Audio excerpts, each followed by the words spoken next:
길로 지나가다가 자기와 상관없는 다툼을 간섭하는 자는 개의 귀를 잡는 자와 같으니라. 횃불을 던지며 화살을 쏘아서 사람을 죽이는 미친 사람이 있나니 자기의 이웃을 속이고 말하기를 내가 희롱하였노라 하는 자도 그러하니라. 나무가 닿으면 불이 꺼지고 말쟁이가 없어지면 다툼이 쉬느니라. 숯불 위에 숯을 더하는 것과 타는 불에 나무를 더하는 것 같이 다툼을 좋아하는 자는 시비를 일으키느니라. 남의 말 하기를 좋아하는 자의 말은 별식과 같아서 뱃속 깊은 데로 내려가느니라. 온유한 입술에 악한 마음은 낮은 음을 입힌 톡이니라. 원수는 입술로는 꾸미고 속으로는 속임을 품나니 그 말이 좋을지라도 믿지 말 것은 그 마음에 7가지 가증한 것이 있음이니라. 속임으로 그 미움을 감출지라도 그의 악이 회중 앞에 드러나리라. 함정을 파는 자는 그것에 빠질 것이요 돌을 굴리는 자는 도리어 그것에 치이리라. 다 같이 읽겠습니다. 거짓말하는 자는 자기가 해한 자를 미워하고 아첨하는 입은 패망을 일으키느니라. 아멘. 네, 오늘 말씀의 포인트는 이런 겁니다. 여러분이 오늘 말씀을 보시면 단락에 따라서 세 종류의 사람들이 나옵니다. 그러니까 여러분들이 오늘 큐티 본문을 좀 보셔야 되는데, 큐티 본문을 세 부분으로 이제 나누잖아요. 사람 종류에 따라 좀 나누게 된 거예요. 첫째는 17절에서 19절에 등장하는 미친 사람이에요. 말하자면 이런 겁니다. 19절을 보시면 속인 다음에 하는 말이 희롱하였노라 이러는 사람이 있다는 거죠. 이게 이제 이런 뜻입니다. 사실 이거보다 더 심하다고 생각하는데, 갑자기 어떤 사람이 누군가에게 달려오더니 그러는 거죠. 야, 너 지금 집에 빨리 가봐. 네 아들이 교통사고가 났어. 네 어머니가 또 쓰러졌어. 빨리 가야 돼.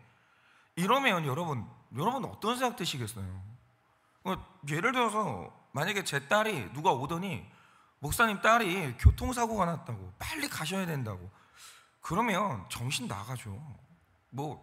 모르겠어요. 그냥 해달별이 다 떨어지는 기분이 아닐까. 완전 사람이 무너져 내리죠. 갔어요. 멀쩡한 거예요. 아무 일이 없는 거예요. 우리 어머니가, 내 딸이 아무 일이 없는 거죠. 그러면 이게 속으로 얼마나 분노가 치밀어 오르겠어요. 뭐 하는 짓인가 이게 뭔가. 그래가지고 따지니까 그러면 예를 들면 이렇게 얘기할 수도 있잖아요. 미안하다, 내가 다른 사람을 보고 착각했다, 이러면 이해를 할 수도 있죠. 그런데 갑자기 깔깔깔깔 웃으면서 하는 말이 뭐냐? 농담이야. 야, 너 놀라는 얼굴 보니까 내가 너무 재밌다. 너 농담이야 이런다라고 하죠. 여러분, 이런 일이 있을 수도 있어요. 이게 뭐냐면 이게 내가 하는 말이 어디까지가 재미의 영역이고 어디까지가 언어 폭력인지 전혀 분간이 안 되는, 사실은 그거는 미친 거죠. 그거는 이제 이 정도 수준까지 되면 그건 정상이라고 보면은 안 돼요. 일상생활이 안 되는 거예요, 이런 사람들은. 그리고 이제 두 번째 부류의 사람은 20절에서 22절까지 말씀의 사람인데, 저는 이름 짓기를 뒷담화 중독 혹은 험담 중독이라고 말하고 싶거든요. 근데 제가 이거를 왜 중독이라고 말하냐면, 이거는 이제 아침에 얘기하면 이제 저녁 예배가 좀 메시지가 약간 너무 노출되기 때문에 제가 저녁에 이제 자세히 말씀드리겠지만, 여러분 어느 공동체에 가도요, 늘 자기 입 때문에 큰일을 당하는 사람이 있어요. 다시는 하지 말아야지. 그러니까 내가 입을 열 때마다 내가 속한 공동체가 큰일이 나고, 근데 그게 내가 지목을 당하잖아요. 너구나, 네가 이렇게 만들었구나. 그러니까 지목을 당한다고요. 그러면서 이제 왕따를 당하는 경우도 있고, 그래서 자기 입 때문에 늘 큰일을 당했는데, 그런데도 그 입이 제어가 안 되는 분들이 상당히 많아요. 입이 제어가 안 되는 거예요. 근데 이거는 심리적인 문제가 있는 건데, 제가 볼 때 이거는 중독이라고 보는 게 맞아요. 그런데 이런 분들의 문제가 뭐냐면, 그 내 입 때문에 한 가정이 뒤집어지고 한 교회가 뒤집어지고, 그리고 나도 곤란을 당하고, 이런 일이 비일비재하다는 거죠. 그러니까 지금도요, 제가 보면 많은 목사님들이 목회를 하면서 고난을 당하거든요. 근데 교회에서 목사님이 고난당한다고 할 때 둘 중에 하나예요. 첫째, 재정 문제거나, 둘째, 사람 문제인데, 그럼 사람 문제가 뭐냐? 교회에 이 뒷담화 중독인 사람이 한 명만 들어오잖아요. 교회가 그 사람이 한 말 때문에 성도들 간에 이간질이 일어나요. 그거 묘해요. 집사님, 저번에 말하기 좀 그런데 목사님이 집사님에 대해서 뭐라고 했는지 알아? 그러니까 그 말 했을 수도 있어요. 근데 정상적인 사고를 가진 사람이면 이 사람이 이 말을 들었을 때 어떤 마음을 갖게 될지 알고 전달을 안 해야 될 거 아니에요. 사람마다 말실수를 하잖아요. 실언을 하고. 그럼 그 집사님이 이 집사님에 대해서 어떤 말을 했어요? 그러면 평화를 추구하는 사람이고 공동체를 중요하게 생각하는 사람이면 이게 전달되지 않도록 끊어낸다라는 거죠. 전달을 안 해요. 있는 일도 말을 안 하는 거죠. 그런 일도 굉장히 많잖아요. 근데 이 사람들은 없는 말도 지어내서 다 전달해요. 목사님이 저번에 집사님만 빼놓고 누구누구 집사님하고 식사했다? 내가 보니까 우리 목자님이 집사님하고 하는 행동이 달라. 좀 약간 차별이 있는 것 같아.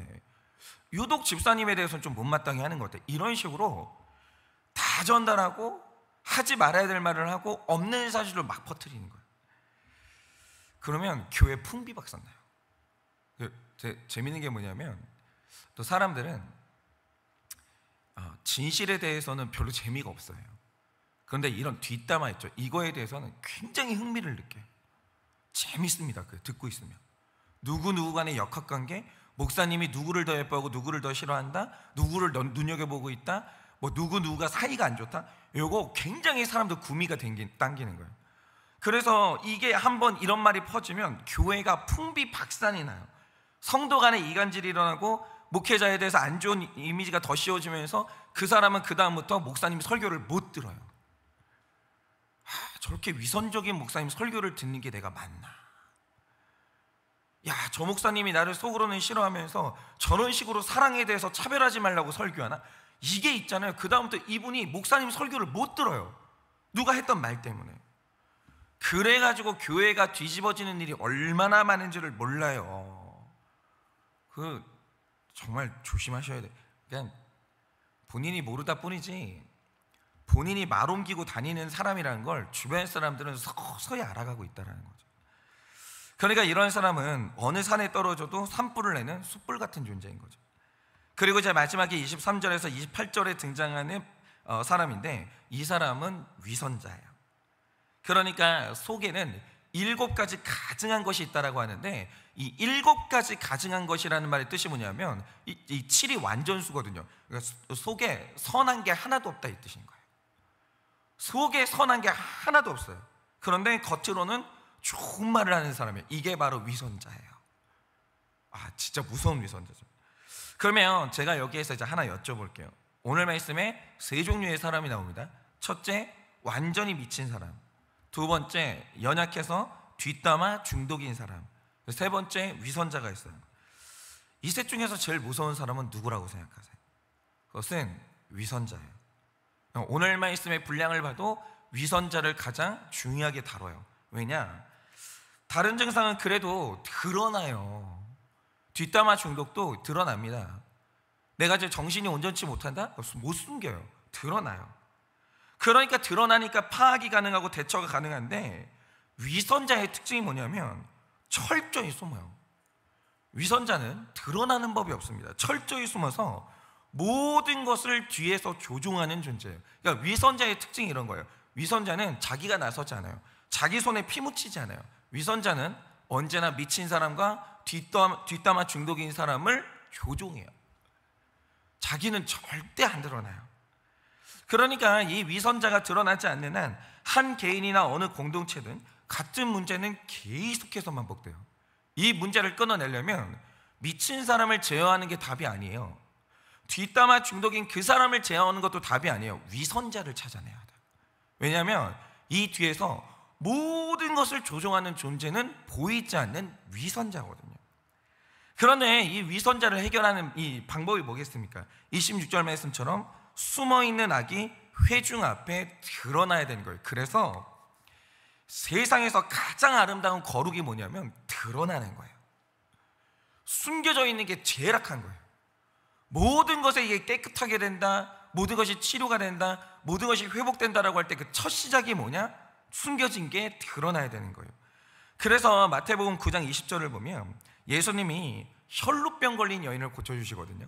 근데 이 구절에서 제일 재미있는 건 그거예요. 고쳐주셨으면 그걸로 된 거잖아요. 너도 알아, 나도 알아. 내가 고침받았다는 걸 알아요. 고쳐졌잖아요. 그럼 끝난 거죠. 고치는 게 목적이라면 끝난 거죠. 그런데 예수님이 그녀의 몸을 고쳐주신 다음에 숨어있는 여인을 회중 앞으로 끌어내세요. 이 여인이 오늘 믿음이 있다. 그러면서 이 숨어있던 이 여인을 끌어내신다라는 거죠. 이유가 뭐겠습니까? 여러분, 예수님의 목적은 뭐냐면 치유가 아니에요. 그 구절을 보면 이렇게 되어 있어요. 깨끗하게 하는 게 예수님의 목적이에요. 치료는 단기 처방일 뿐이에요. 이 치료가 쭉 이어지려면 있어야 되는 게 뭐냐? 근본적으로 깨끗해져야 되는 거예요. 숨어있던 게 다 치료가 되는 거예요. 그러니까 이 여인의 숨기는 이 위선, 숨어있는 문제의 병의 근원, 혈루의 근원, 이게 해결되지 않으면 같은 문제가 생겼을 때 또 숨기면서 병이 깊어질 수가 있는 거죠. 환부를 드러내야 되는 거예요. 단순히 단기 처방이 아니라 숨겨진 걸 꺼내야 되는 거예요. 그리고 근본적으로 깨끗함을 받아야 되는 거예요. 그러니까 오늘 말씀이 말하는 건 이런 겁니다. 아담과 하와가 선악과를 따먹었어요. 그것은 현상입니다. 드러난 결과일 뿐이에요. 그 행위 뒤에는 이것을 유발한 뒤에 숨어있는 뱀이 있었어요. 이 모든 것을 조종하고 그러나 드러나지 않았던, 그러니까 문제를 유발한 다음에 싹 하고 숨어버렸던 뱀이 있었다라고요. 여러분 잘 들으세요. 뱀이 바위를 지나잖아요. 흔적이 남지를 않아요. 이게 있다라니까요. 흔적을 남기지 않고 조용히 숨어서 뒤에서 모든 것을 조종하고 있는 뱀이 있어요. 그리고 이 거라사의 광인이 무덤 사이에서 이상한 행동을 했다고요. 쇠사슬을 끊고 밤낮을 무덤 사이에 있으면서 이상한 행동을 해요. 그것은 현상입니다. 쇠사슬로 묶으면 뭐 할 거예요? 또 끊어버리는데, 집에다 데려다 놓으면 뭐 할 거예요? 정신 차려보면 또 무덤 사이로 가 있을 텐데, 이건 중요한 게 아무것도 아니에요. 이것은 현상이고 그 내면에는 그 행동을 유발하고 있는 숨어있는 귀신이 있다라는 거예요. 언제나 문제의 그던 제일 악한 것들은 다 숨어 있어요. 귀신도 숨어 있고 뱀도 숨어 있고, 그리고 7가지 내면에 가증한 것들도 내면에 숨어 있는 거예요. 그러니까 뱀과 귀신은 공통점이 뭐냐? 철저하게 위선적이에요. 여러분, 뱀이나 귀신이 솔직하는 일은 없어요. 끝까지 거짓말을 해요. 끝까지 위선자예요. 여러분, 절대로 나타나지 않고 숨은 곳에서 조종을 하고 있다는 거죠. 그러니까 우리 삶에서 지금 문제가 되고 있는 건 나타나고 드러나는 현상이 절대로 아닌 거예요. 거기에 속으시면 안 돼요. 그러니까 사도 바울이 늘 말하는 게 뭡니까? 우리의 싸움은 혈과 육이 아니라는 거예요. 왜냐? 그것은 현상이에요. 잠언서를 통해서 이걸 간파하셔야 됩니다. 혈과 육하고 그냥 날마다 싸우는 거, 그 사람만큼 지혜가 없는 사람이 없는 거예요. 혈과 육은 나타나는 현상일 뿐이에요. 우리의 싸움은 보이지 않는 것들, 주관자들, 악한 영들, 이 숨어서 위선적으로 숨어서 이 조종하는 것들이 있다라는 거죠. 그러니까 우리의 내면에 숨어서 나를 조종하고 나의 모습을 조종하는 이 우리 속에 7가지 가증한 것, 뱀, 귀신, 이게 뭐냐라는 거예요. 이게 뭐냐라는 거예요. 숨어 있는 것들. 그러니까 제가 저희 뭐 일반적으로는 그런 나눔 잘 못하는데, 목자님들하고 나눔하면 그런 나눔을 들을 때가 있어요. 목자님들이 좀 수준이 높은데, 목자님들이 말씀이 진짜 그분들 찔러 쪼개는 거예요. 그래서 내 안에 숨어 있었던 이 속에 있는 7가지 가진 것들이 막 파헤쳐지는 거예요. 그래서 그것을 밝히 드러내는 나눔들을 목자님들하고 나눔할 때는 그런 얘기를 들을 때가 있는데, 그럴 때 진짜 속이 시원해요. 진짜 이걸 발견해야 되는 거예요. 내 안에 2중, 3중, 4중 이런 식으로 겹겹이 숨겨놓고 이 깊이 숨어있는 그 위선자, 이 숨어있는 거, 이거를 빨리 발견하셔야 되는 거예요. 예를 들어서 뭐 어떤 사람이 공동체를 이루지 못한다라고 하죠. 이 모습은 현상일 뿐이에요. 그 안에 한 사람을 하여금 공동체를 얻지 못하게 하고 자꾸 사람을 고립시키는 숨어있는 위선자가 있다는 거죠. 뱀이 있고 그 안에 7가지 가증한 것이 있는 거예요. 근데 제가 볼 때는 그런 거예요. 보통 공동체를 이루지 못하는 분들은 숨어있는 악한 귀신이 그런 거예요. 두려움 아니면 교만함이에요. 뭐가 두려운데요? 그러니까 공동체 안으로 들어올 수가 없는 그 두려움이 뭐냐라는 거죠. 들키면 안 되는 죄가 있습니까? 들키기 싫은 열등감이 있어요? 무덤까지 가지고 가야만 하는 비밀이 뭐가 있는 거예요? 그건 뭐 있는 거예요. 그러니까 공동체 안으로 들어오지 못하거나, 그게 아니면 교양 있는 척을 해도 교만한 거예요. 정말 교만한 거예요. 내가 왜 남의 얘기 듣고 있어야 되나? 왜 내가 나랑 상관없는 사람들 얘기를 1시간 넘게 듣고 있어야 되나? 정말 있잖아요. 그러니까 세상에서 제일 큰 교만함이 뭐냐면, 이 사람 사연이 나랑 아무 상관이 없는 거 있죠. 그 교만이에요. 저 사람 바람핀 얘기가 나랑 무슨 상관이 있나? 나는 바람필 사람이 아닌데. 아니, 저 사람이 폭력을 저지른 게 나랑 무슨 상관이 있나? 내가 폭력성이 없는 사람인데. 있잖아요. 교만한 거예요. 교만하잖아요. 아무리 뭐 교양 있는 말로 이 사람이 막 그렇게 사랑해요, 뭐 축복해요 이래도 공동체가 없는 인간은 교만한 거예요. 두려움이 많거나 교만함이 있거나, 둘 중에 하나가 나로 하여금 조종을 하는 거예요. 그걸 찾아내서 회개하고 치유하고 멀리 쫓아내야 돼요. 그래야 그 사람의 인생에 아름다운 공동체를 얻을 수가 있는 거예요. 왜냐하면 이렇게 제 안에, 그리고 여러분 안에 숨어서 지금 우리를 조종하고 있는 7가지 가증한 것, 뱀, 귀신이 있어요. 근데 그것은 쉽게 발견이 안 돼요. 절대로 쉽게 발견되는 게 아니에요. 이게 깊이 파고들어야 돼요. 왜냐하면 우리가 우리를 끝까지 속이거든요. 사람들을 끝까지 속이거든요. 우리의 방어 기제라는 게 마귀 하나가 아니에요. 2중, 3중, 4중 계속 쳐져 있는 거예요. 이걸 집요하게 파고 들어가서 끝까지 파고 들어가지 않으면 이 귀신, 뱀, 7가지 가증한 것들, 이거는 찾아낼 수가 없는 거예요.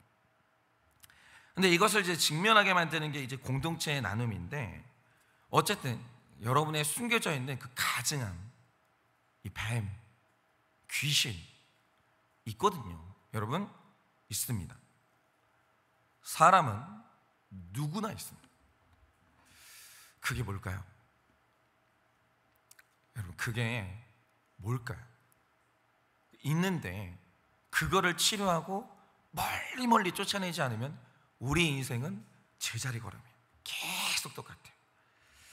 이것이 다 드러나 치유되고 자유해지는 여러분들 되시기를 예수님의 이름으로 축원합니다. 이 시간에 제가 기도하고 축도함으로 예배를 마치겠습니다. 기도하겠습니다. 하나님, 저는 위선자입니다. 제 안에 귀신이 있습니다. 주님, 제 안에 뱀이 있습니다. 제 안에는 7가지 가증한 것들이 있습니다.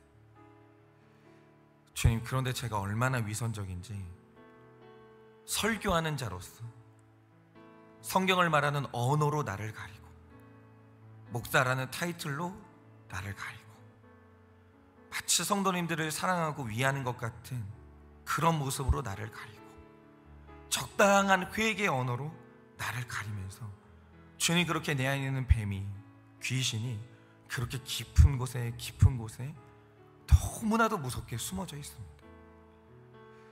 성령 하나님, 오늘 말씀이 또 임하였습니다. 이 말씀이 나의 심령을 찔러 쪼개어 나의 속에 깊은 것을 감찰하기를 원합니다. 나에게 속지 않으시는 그 하나님께서 끝까지 내 내면 세계를 파고 들어가 내 안에 있는 귀신을 끄집어내고 회중 앞에 다 드러내 하나님께서 치유하여 주시기를 정말 간절히 소원합니다. 주님, 수치를 당해도 괜찮습니다. 주님, 망신을 당한다 할지라도 사람들 앞에서 나는 거룩한 목사가 사실은 아니었고 회개할 줄 아는 양심 있는 사람이 아니었다는 사실이 드러나도 상관이 없습니다. 주님, 깨끗함을 받기를 원합니다. 완전히 치유되기를 원합니다. 개가 토한 것을 도로먹는 것처럼 내가 인생의 실수를 반복하는 그 자리로 다시는 가고 싶지 않습니다. 주님, 드러나게 하여 주시옵소서. 내 안에 이 추악한 귀신이, 내 안에 또아리를 털고 있는 이 징그러운 뱀이 내 안에 선한 것이 하나도 없는 7가지 가증한 것이 주님 회중 앞에 다 드러나 깨끗함을 받고 주님 앞에 자유하게 살아가는 우리 인생 될 수 있도록 은혜를 허락하여 주시옵소서. 지금은 우리 주 예수 그리스도의 은혜와 하나님 아버지의 그 크신 사랑과 성령님의 위로하시고 교통하여 주시는 그 역사하심, 오늘도 나의 내면에 숨어있는 위선자가 다 드러나 주님 앞에 깨끗함을 받고 완전히 치유함을 받기를 원하는 사랑하는 모든 주의 종들의 머리 위에 지금으로부터 영원 무궁토록 함께 있을지어다. 아멘.